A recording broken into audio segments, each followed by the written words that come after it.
مکتوب صدیقی جڑانہ والا اسلم ایک غریب لیکن نہایت ہونہار طالب علم تھا۔ اس کے والد ایک معمولی سی دکان پر کام کرتے تھے، ان کی تنخواہ بھی کم تھی۔ اسکول میں اسلم کا ایک دوست جواد تھا جو امیر گھرانے سے تعلق رکھتا تھا۔ ایک روز اسلم کے والد سڑک کے حادثے میں زخمی ہو کر معذور ہو گئے۔ اگلے دن اسلم اسکول گیا تو کسی بھی کام میں اس کا دل نہیں لگ رہا تھا، وہ سارا دن پریشان بیٹھا رہا۔ اس کے دوست جواد نے جب اس کی یہ حالت دیکھی تو پوچھے بغیر نہ رہ سکا، اسلم کیا بات ہے؟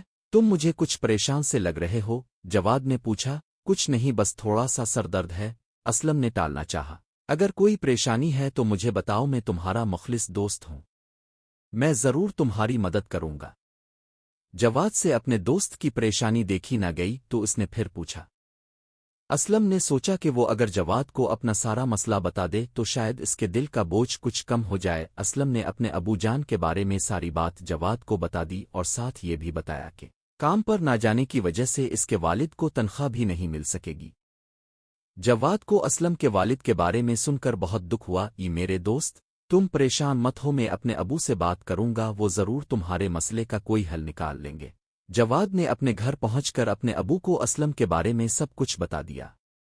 یہ سب کچھ جان کر جواد کے ابو کا دل بھی غم سے بھر گیا اور انہوں نے اسلم کی مدد کرنے کا فیصلہ کیا۔ اگلے روز اتوار کی چھٹی تھی۔ اچانک اسلم کے گھر کے دروازے پر دستک ہوئی۔ اسلم نے دروازہ کھولا تو سامنے جواد کو اپنے ابو کے ساتھ کھڑا دیکھ کر وہ بہت خوش ہوا اور ان کو اندر لے آیا۔